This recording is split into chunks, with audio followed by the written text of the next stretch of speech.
Yeah, it's just a typo or whatever.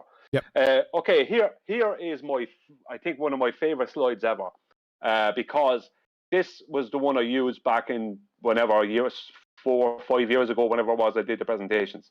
Here you can see what's actually happening. That green square on the surface of this sphere is actually down at the center. Is really what's going on. But they're trying to give the impression that this up here, which is the zenith, is going to a central point of a globe, right? But the problem is that's just one Cartesian system. The one that's be directly below it, above it, to each side of it, and meeting it at each corner there cannot be on a globe. It's not a disco ball.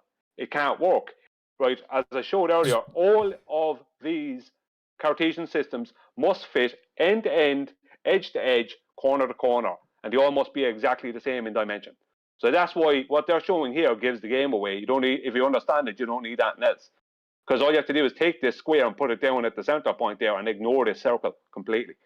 Because that's basically what they're trying to do. They're basically, in some ways, they're partly hijacking the celestial dome model up to a point. Because they're using the horizontal an azimuth coordinate system. But that says it all right there. So if we just go on to the next slide, please.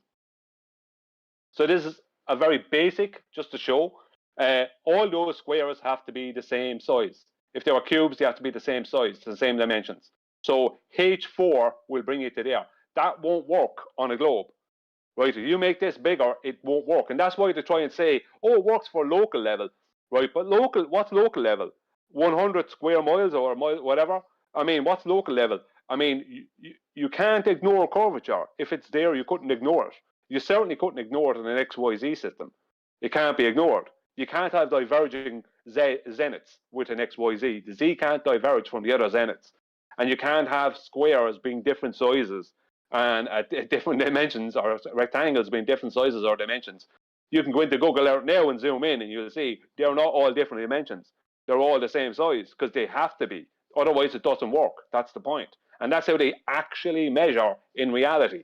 They use that system in reality to measure. And that is the system used by GPS.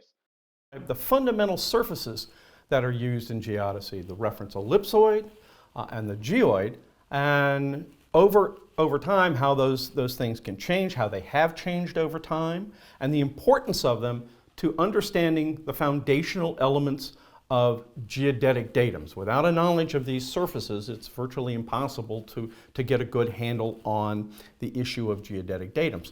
So let's start off.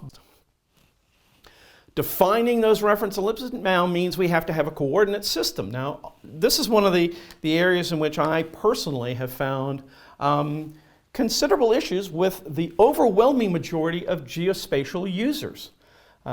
We all learn the fundamental concepts of coordinates, latitude, longitude primarily, probably somewhere in about the 7th or 8th grade.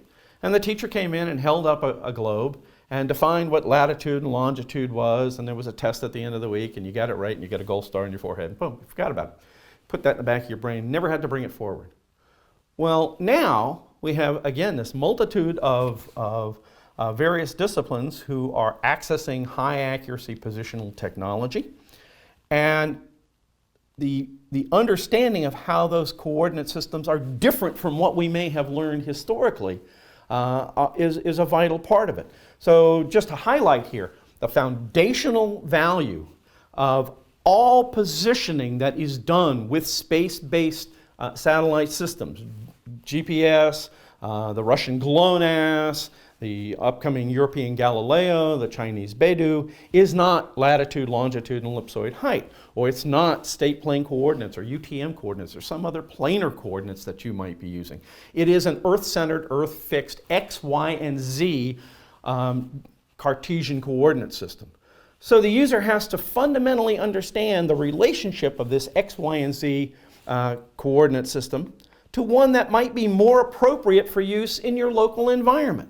Today, I wanted to talk about geodetic coordinates and how we can use them to compute longitude and latitude. So to start off, maybe let's do a quick recap of what is longitude, latitude, and altitude.